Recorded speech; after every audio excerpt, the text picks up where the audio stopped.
এখন খবরের শিরোনামে আরজি কর, আর খবরের শিরোনাম হওয়াটাই বাস্তব। কারণ হচ্ছে একজন বোনের উপরে যে পৈশাচিক অত্যাচার হয়েছে তাকে এক্সপ্লেন করার মতো কোনো ভাষা খুঁজে পাওয়া মুশকিল।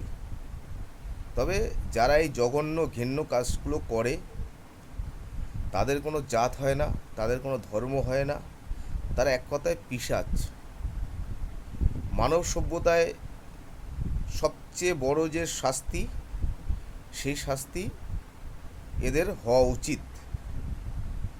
তার সাথে সাথে আমাদের সমাজকে একটা জিনিস মনে রাখতে হবে যে আমাদের ভারতবর্ষের মতো দেশে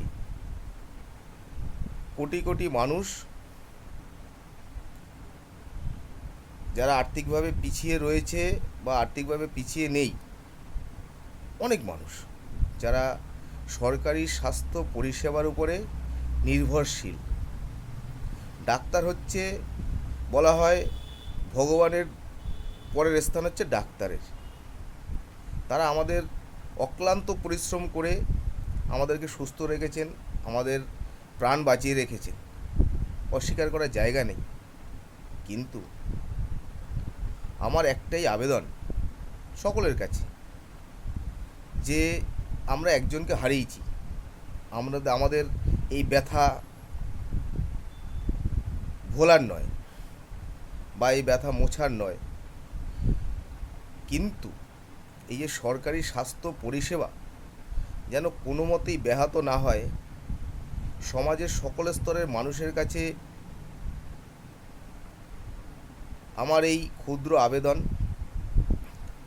কারণ আমরা এই পরিষেবার না পেলে আমাদের প্রচণ্ডভাবে অসুবিধা হবে, সেটা বলার অবকাশ রাখে না। একটা জিনিস মনে রেখে ডাক্তারদের কাছে আমার আবেদন, যে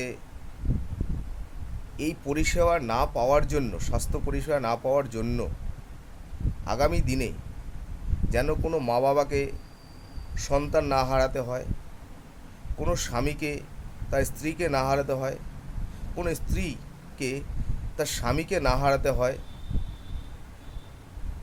বা আমাদের নিকট আত্মীয়র সে যেন পরিষেবা না পেয়ে তার যেন কোনো কারণে প্রাণহানি না ঘটে, সেই দিকে দৃষ্টি রাখা আমাদের প্রত্যেকের কর্তব্য। তাই আমাদের সরকারি হাসপাতালের ডাক্তারদের কাছে আমার বিনীত করজোড়ে আবেদন, আপনারা আন্দোলন করুন, আন্দোলন হওয়াটাই উচিত।